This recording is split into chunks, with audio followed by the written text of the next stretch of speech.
You wanted the best. You've got the best podcast, the hottest podcast in the world. The Chris Voss Show, the preeminent podcast with guests so smart you may experience serious brain bleed. The CEOs, authors, thought leaders, visionaries, and motivators. Get ready. Strap yourself in. Keep your hands, arms, and legs inside the vehicle at all times, because you're about to go on a monster education roller coaster with your brain. Now, here's your host, Chris Voss. Hi, folks. Chris Voss here from thechrisvossshow.com, thechrisvossshow.com. Welcome to the big show, my family and friends. We certainly appreciate you guys coming by the big circus tent in the sky, where we bring forth the greatest minds, the greatest authors, the brilliant insights, the Pulitzer Prize winners, the journalists. Everybody comes on this show, the CEOs, the business people, and brings their brilliance and intelligence that makes you smarter on the show. And I'm just here being your silly host to tell the jokes and I don't know, try and make everything more interesting or less interesting. But the hosts or the guests are the main entree that we have aboard the Chris Voss Show. Aboard the entree? What are we, like a train or something? I don't know. Anyway, guys, as always, refer the show to your family, friends, and relatives. Go to goodreads.com/Chris Voss, youtube.com/Chris Voss, linkedin.com/Chris Voss. That LinkedIn newsletter is so hot right now. And also go see us on TikTok. We're over there at Chris Voss 1 and the Chris Voss Show podcast on TikTok. We're trying to be cool, but I don't know. The kids are looking at us going, "You're kind of old, man." Anyway, guys, we have an amazing author on the show. She's written her newest book, and this thing's pretty interesting. You may have heard of this young lady named Princess Diana. She's very popular, especially with the what do they call those guys who go out and shoot photography and sneak up on people in the media and Hollywood stuff. But we'll find out for sure, because I'm sure she knows the term I'm looking for. But she's very popular and very loved across. I think most people really liked her.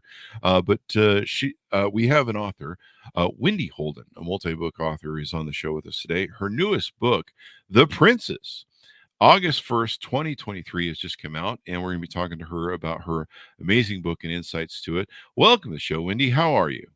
I'm fine, thank you, Chris. It's very exciting to be here. It's very exciting to have you. Thank you for coming on the show. It's an honor. Give us your .net, wherever you want people to find you on the interwebs, maybe on social media as well. Yeah, I'm wendyholden.net. That's my website. And I'm Wendy Holden Author on Instagram, which is where I'm mostly posting things. I'm also on Twitter, Wendy_Holden. There you go. So, that Twitter. Yeah. They recently did a thing where they're like limiting stuff because I think they broke their algorithm. So that's kind of interesting. you can only process like 600 tweets. So there you go. So Wendy, give us a little bit of a bio on you, if you would, please. Yeah, I was a journalist for 14 years before I became an author, and I've written 20 books, and most of them, or the first 17 were romantic comedies, and then I pivoted to historical fiction, and I've written 3 novels about the Windsor women, who are the women who really disrupted the House of Windsor. So the first one was called The Royal Governess, which was about the Queen's teacher, this lady called Marion Crawford. Really amazing, interesting story, and completely buried for 80 years. And then I wrote The Duchess, which was about Wallis Simpson, who was obviously, as you know, a really interesting woman and a really incredible story, the abdication and so on. And then, as you say, my most recent one is about that ultimate disruptor of the House of Windsor, Princess Diana. Although I'm not really writing about her years as Princess Diana, this novel is about the years before she became Princess Diana, because I was interested in the run-up, how she got there and how it all happened. And it's the most amazing story. There you go. I think there's not a lot written about her prior life. No, exactly. Prince Charles. Exactly. Exactly that. And it's such an incredible story, because the whole business of the whole journey to St. Paul's Cathedral was so unlikely. It was so chaotic. It was so contrived and manipulated. And the only person really who believed it was a romance was Diana, and everyone else was, it was all quite heavily manipulated, I would say. But the reasons why and the people who were doing it are also different, and for such different reasons, that it made it just the most fantastic ensemble, cast of characters, all of whom were up to different things, but ultimately pushing these two people together. So it was just the most fascinating story to write, to novelize. Yeah, the whole royal thing seems to be quite the machine. Yeah, The exactly. royal inheritance, and I think people kind of got the gist in watching her that she seemed to be the odd man out. She seemed to be like the Yeah. normal person, and everybody else is running the machine and the operation of the royal Yeah, family. I think that's right. And of course the thing about her story, that's the fundamental fact, is that she was so incredibly young. She was Mhm. just a kid, she was only a teenage girl, and she was, in the middle of this very sophisticated and very ruthless setup that was, pushing them all in this particular direction. And she was happy to go along with it because, she really, really thought Charles was hot stuff, and she really, really wanted to marry him. But it was but and then when she eventually found out that it wasn't all that it seemed, it was a bit too late.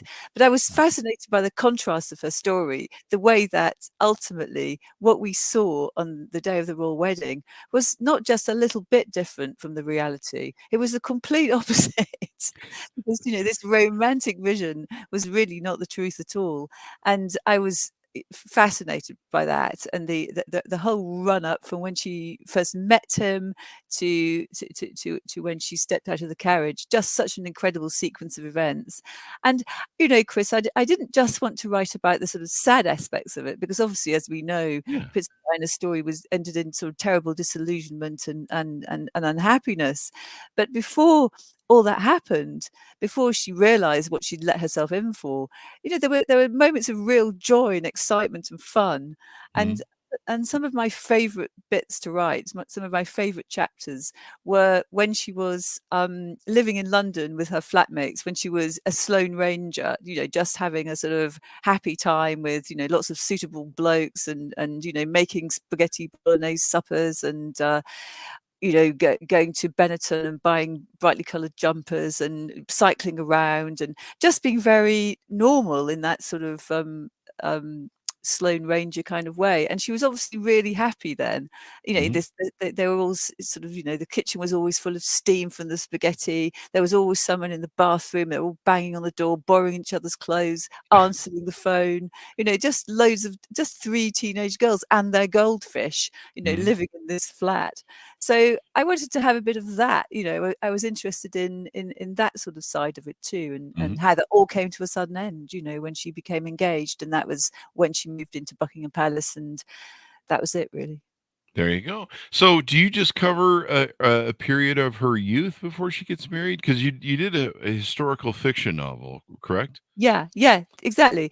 Well, yes, I mean, I wanted to look at the as far back as I could. So Mhm. I begin with the school days, and then the moving around from, I mean, she grew up in Norfolk. She lived in a place on the Sandringham estate, actually, a house on the Sandringham estate where the Queen lived, where the Queen was at Christmas and Easter and so on.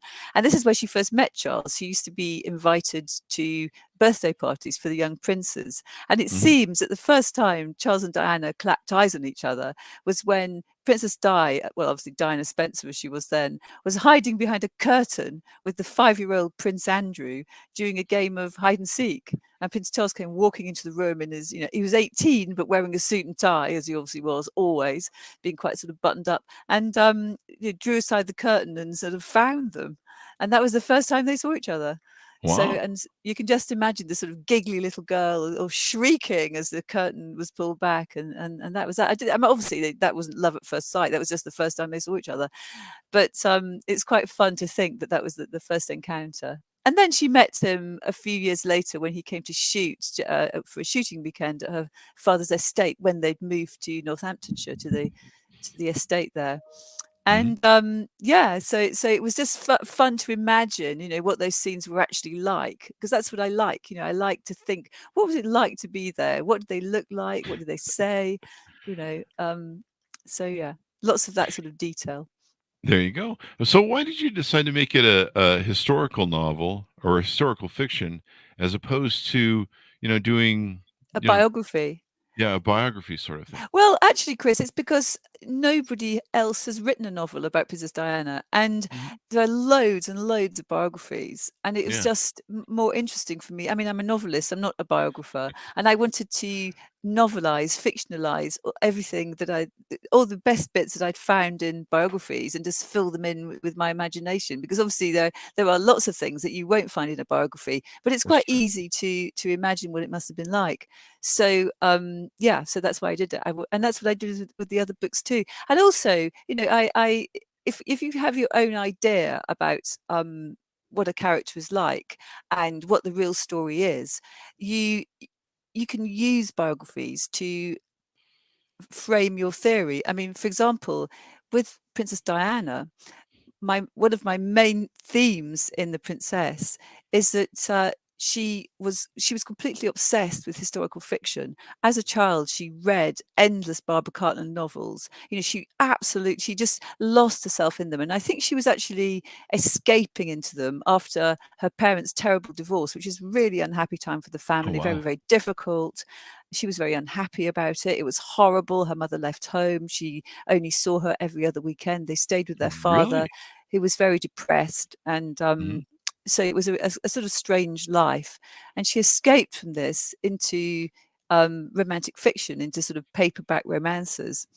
And so it seemed to me that it was very possible that her idea of Prince Charles as being this wonderful romantic figure who was going to rescue her from all her troubles and take her away on a white charger and make her a princess, just like the women in the novels, came from those books. And I think it was because she'd read so much romantic fiction that she was able to see him in that light when nobody else did, really, not even himself. But she just saw him in this way, and it meant that all the warning signs that things that her friends might have said to her, things that members of her family might have said to her about whether this was a good idea. She was so young. Did she really want to go and live in Buckingham Palace with somebody 18 years older than her? Sorry, 12 years older than her. Um, but she just was completely set on the marriage, and I think that was the reason why. She completely saw him as this romantic figure straight out of a novel, and it sort of blinkered her to the reality. So that was something that obviously you're not going to find in a biography, and that was something that I'd except that just in passing, because most people will refer to that obsession with romantic novels as something sort of pathetic and laughable and juvenile and illustrative of the fact that she wasn't very bright, all this kind of stuff.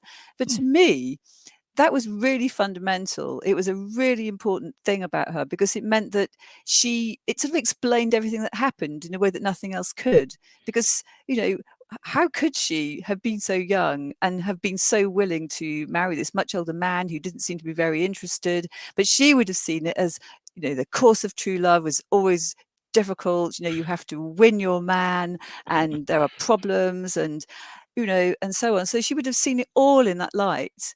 And Mhm. most importantly, and most interestingly, um, and this is quite weird from a 2023 perspective, but in 1979, when the royal family were looking for a bride for Charles, she had to be various things. She had to be an aristocrat, she had to be young, she had to Wow. be Protestant, she had to be You have to be a Protestant too? virgin. She had to What? be completely chaste. Yeah, she had to have no previous liaisons with anybody. She had to Wow. be completely what was the phrase they used? Completely sort of without a past. That was the Without a euphemism past. used. She had to be Wow. without a past. So the problem was that he was 30, and he'd had lots and lots of girlfriends, and there really weren't very many suitable women left in Britain. There weren't many suitable aristocrats left, and Diana was just about the only one. And one of the Really? most amazing things about her, and the reason she was so suitable, was that she was without a past. And I think it's possible that one of the reasons she was without a past was that she had been so obsessed with romantic novels in which the heroines are always chaste and they never succumb, they never give in to a man. They know that, you know, the reward of true love is chastity, and then when you're married, that's it, that's fine, which is why they always end in marriage. So I think it was that explained that whole sort of strange situation. Only Diana could have married Charles, and they were actually the most unsuitable people in the world for each other. But the romantic novel aspect was fundamental. So that was a good example of something that you wouldn't find in a biography, but I was able to develop as a theme in the novel. Because I really believe that's one of the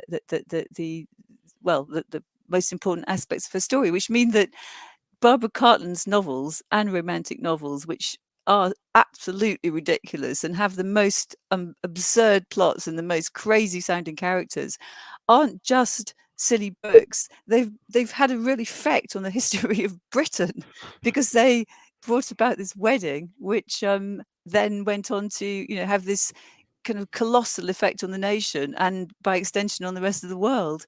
So, you know, so anyway, there you go. Yeah. And that's brilliant. You know, I think we all kind of saw that too. I mean, we kind of saw these two weird individuals. You know, Yeah. here's this beautiful young Princess Diana, and this dude who you know, he's not striking in any way, shape, or form. I mean, maybe he was when he was young. I don't know. I Well, never people thought thought he he was. was really hot when he was young, amazingly, but Did yes, they? absolutely. Yeah. This He must be was, an England yeah, thing. Must be he Britain. was, yeah, I think so. He was seen as a kind of, you know, action man type of figure. When he was rushing around in tight white trousers playing polo, people thought that was great. Yeah. Prince Charles.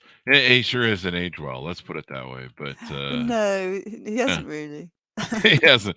So, but you know, it's and then I mean, it was just so interesting to watch, and yeah, I mean, I think over the years people have kind of understood the machinery that goes into you know, keeping the looks up or the thing up. But yeah, it did seem like a PR sheet of putting her on and bringing her in, and then you just saw how, you know, she was like the odd woman out, odd man out sort of thing, where it's just you're like, she's not like the others, basically. It was like a Sesame Street thing, you know, one of these things is not like Well, the others. yeah, absolutely. And she always had that quality of, there was something sort of genuine about her, and this had been so eager to please, and most of all so young. You know, I think she really, really desperately wanted to make a success of being Sure. Princess of Wales and really wanted to please the family, partly because she'd had such a terrible time herself. You know, her family had broken up and she longed for a family. You know, she was really desperate to, you know, be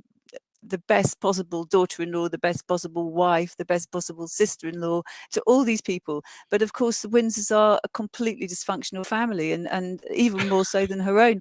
So it was never going to happen, and they all, you know, they were not interested. But she thought that it was, you know, that it was going to be the answer to all her problems.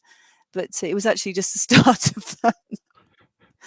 You know, what's funny is I'm looking at the crown pictures because I pulled up Diana and Prince Charles, and the Prince Charles in the crown is more creepy looking than the original Prince Charles.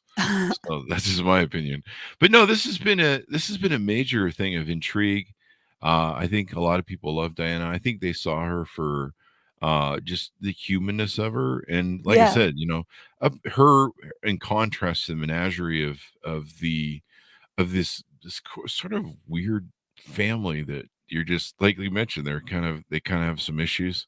I imagine after I don't know how long have kings and queens been reigning there over in England? Oh, you Probably know, quite about a a sort of while. 1,000 years or so. Yeah. Yeah, A half little the bit family's longer. inbred or something, and Yeah. she had to find a Protestant, and that's just crazy, man. I mean, No, he had to find a Protestant. Yeah, that's to yeah, do with the law, to there's a stop Catholic. law.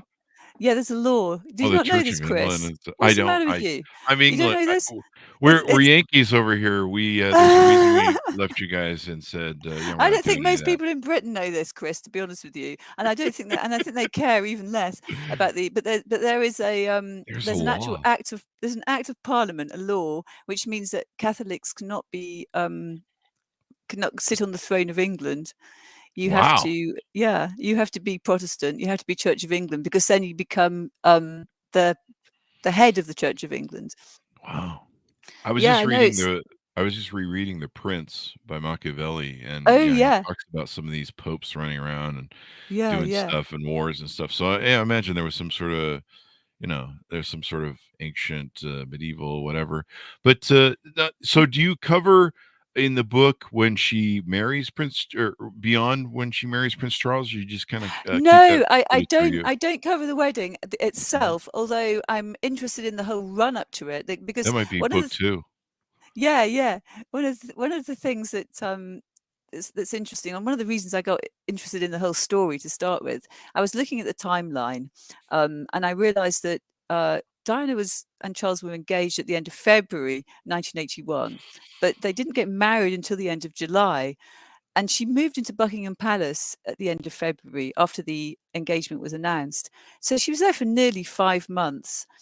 And Mhm. I started to wonder about what on earth had happened during that period. I was trying to imagine this 19-year-old girl in this huge palace and sort of rattling around for 5 months before the wedding, and what on earth she did and what was going on. Because obviously, outside in the world, people could talk about nothing else. They were obsessed with her. There were endless articles, endless programs, endless everything. But in fact, for her, it was a sort of vacuum. She was in the middle of all this, but there was nothing happening. I think she'd hoped that the family would take her in and show her, how to wave, how to dress, all this stuff. But nobody did anything at all. And she was more or less left alone.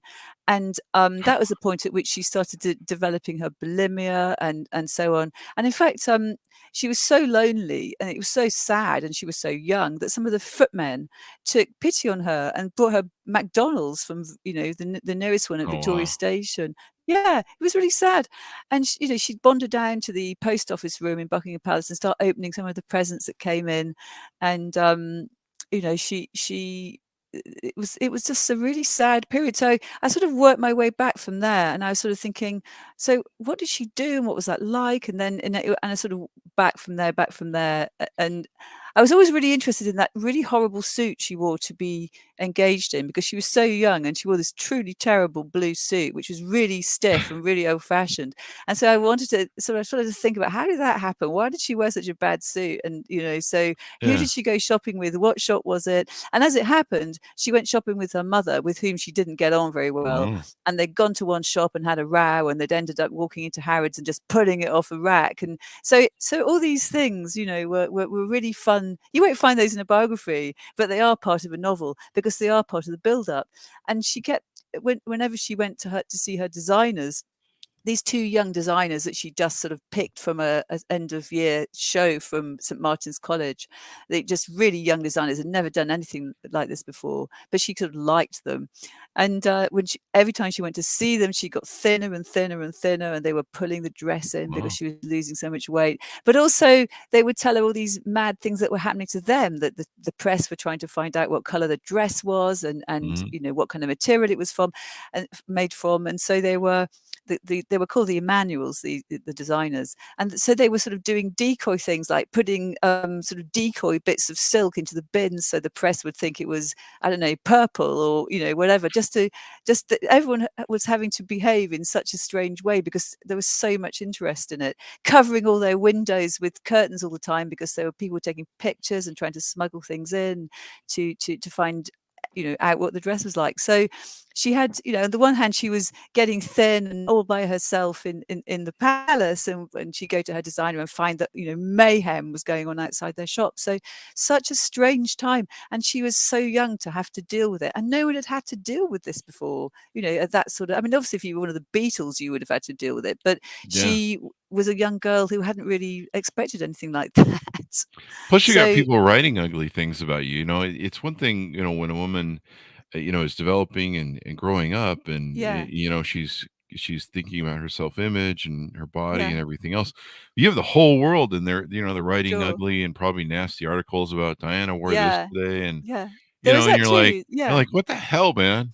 Like, Yeah. I'm just Well, yeah, that was very difficult. But in fact, she did have there was an unbelievable amount of press interest, obviously. But one of her her complete strokes of genius, which was a really rare thing for a member of the royal family to do, probably unprecedented actually, was that she always got on really well with the press. She just knew how to deal with them, even though she was a kid. She just knew how to do it. And one of the reasons for that, I think, was that she was completely obsessed with, as well as with romantic novels, she really loved middle market tabloids. She really loved the Daily Mail. She really. really loved that sort of, and the Sun, and all the sort of tabloidy British papers. She really loved them, and so she kind of knew what they wanted because she was one of their readers. So she knew what they were after. She knew what they were like, and she wasn't really frightened of them in the Hmm. way that Prince Charles would, because he only read the Times or what have you. So she got on with them right from the beginning, and she would help them. If they wanted a photograph, she would go down and pose for them, because then they could go home for Christmas or go home for dinner, or she Oh. kind of they developed this teamwork with them. But at the very beginning, but she was no fool. I mean, she was very sharp. She was a sharp Mhm. person. I mean, she's often written off as a kind of idiot or not a very bright person, but she was a very bright person, very clever, very funny person, just not particularly academic, but you don't have to be academic to be clever. So she did this really clever thing when the press were first on her case. She was at Balmoral with Prince Charles, and he was fishing. He was standing in the river up to his, thighs in rubber, fishing, and she was sitting on the bank, as his girlfriends were expected to do, just sort of admiringly watching him. And these pressmen were crawling behind her through the undergrowth, with their telephoto lenses, because they spotted that she was there. They wanted to take a photograph. At that stage, no one had photographed her. And she had a compact mirror, and she was watching them from behind, through with her compact mirror. And so she knew she could see them, but they didn't know that she could see them.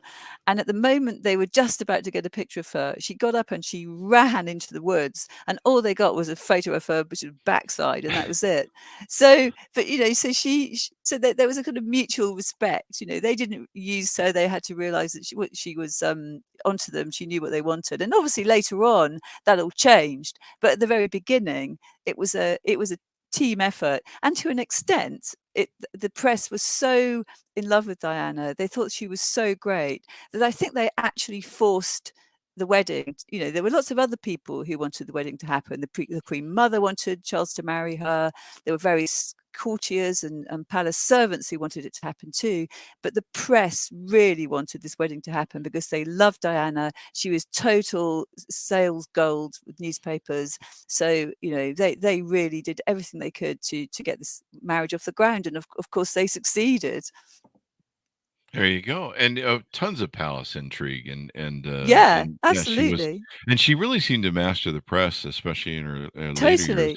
Yeah, because, she between did. mastering Yeah. fashion and mastering manipulating, Yeah. but I remember the crazy stories of them kept jumping out of bushes to photograph her, the paparazzi, Oh God, and, absolutely. all Yeah. the craziness that Yeah. she had to kind of endure, but, Yeah, absolutely. she seemed to hold it with a lot of class, and then seeing her do her charity. Anything Yeah. more you wanna tease out on the book before we go? Oh, let me think. I think I've covered quite a lot of it, Chris. Yeah, I mean, yeah. I just really would like to sort of get across the fact that this is a book about um, Diana before she became Diana, Mhm. and the story of her childhood and her school days and her friends and this. I think the other thing about it was that this is a sort of snapshot, sorry, of Britain in 1980, which is a time when it was really on the cusp of enormous change. So, all this medieval stuff, this sort of search for a virgin bride, was happening in the context of, social breakdown. People, there were riots, there was unemployment, Britain was in a complete mess. And yet story was happening right in the middle of it. And so a few days after the royal wedding and the carriages and the big dress and the St. Paul's Cathedral and the bells and all the rest of it, there were kind of riots in the inner cities, and it was all happening at the same time. So it was just a moment in time when this girl from a particular type of British family sort of came up. What can I say? It was just when sort of past meets present in a way that it hasn't really, that was sort of the beginning of a complete change, which we're still living with, I suppose. But anyway, that probably doesn't make much sense. But she was a sort of, in some ways, she was a girl from. She could have been born at any time from, the 18th century to the 20th century. Her background was really, really, really old-fashioned, and she was actually, despite the fact that we see her as a modern person and a person from the 1980s, she was actually, her education and her upbringing were really like something from the 1930s. They were really old-fashioned. She Wow. grew up at a time when nothing much was expected of girls, aristocratic girls. They weren't even sent to very good schools. All the money went on the boys' education. But people like Diana, one of the reasons why she didn't do very well at school was that the school wasn't very good. And girls like her were expected to marry well. They were expected to, have children, and there was not a lot expected. But she had this romantic vision, which made all that palatable and possible for her. And the great tragedy was that all she wanted was to be loved. She wanted love. She wanted a happy family that stayed together and all lived in the same place. She wanted her children. It was really simple, but she ended up becoming the most famous woman in the world. But it wasn't actually what she'd ever wanted, and it wasn't what she'd expected. She thought Prince Charles was the man for her because she loved him. She really loved him. And that's why, in Britain, the book is called A Love Story. It says The Princess, a love story, because it was a love story. She was really, really in love. And but it didn't work out. So it's terribly sad. But also really, really, really interesting. And I think a time capsule, because only a certain girl at a certain time could have seen the world in quite that way. And the fact that it happened to be Diana and she happened to marry Prince Charles, and it had this colossal effect, which we're still living with. The consequences of it are still playing out with, Harry and William and what have you. So, it's an amazing and consequential story. Yeah, and it's still intrigued today. I mean, people Yeah, still love it. totally. And Every still time I go driving to the news. Yeah, every time here in America, when I go to the store and there's the gossip rags on the thing. I mean, there's always sure. one about Diana or a profile on her. Yeah, and People. and Harry and Meghan. That story is so obviously connected to Diana and everything that happened. These two boys, living with the consequences of their parents' divorce, and they've had tricky lives, and it's all very dramatic, and the story goes on and on and on. But it began with her and that wedding, and everything that happened afterwards. There you go. So yeah. Well, it's going to be interesting to read, and it'll be out August 1st, 2023. I can't believe we're already in August. So here July. we are. Yeah. Yeah, Yeah. there you go. I'm still getting used to. I'm still in February with the way it Yeah. works. So there you go. Well, Wendy, it's been wonderful having the show. Give us your Thank you. .net and other places you want people to find you on the interwebs, please. My website is wendyholden.net, and my Instagram is Wendy Holden Author, and my Facebook is Wendy Holden Author, and my Twitter is Wendy_Holden. There you go. There you go. Well, Wendy, it's been wonderful to have you on the show. Thank you very My much for coming pleasure. on. Thank you for There you having go. me, Chris. Thank you for coming. And it's just such a great story Yeah. I think I can't think of anybody who hates Diana. I mean, she No, always no, seemed so no. wonderful. Everybody loved her. I mean, if I ever met Yeah, no, anybody who's like, absolutely. And I this don't is like not her, I'd be like, what's wrong with you? So there Yeah, you go. What yeah. a great And this story. is an opportunity to find out, what made Diana Diana. She didn't Yeah, just appear. She came from a real place with real people and had real experiences, and this was what formed her. That's what my book's about. How she got to how she stepped out of that carriage at St. Paul's and everything that led up to it. there you go. A romantic story for all the ages. Pick it up wherever fine books are sold, folks. The Princess, August 1st, 2023, by Wendy Holden, is going to be coming out soon. Pre-order it so you can get all the, you can be the first one on your block to read it, or your book club. Anyway, thanks everyone for tuning in. Be good to each other. Stay safe, and we'll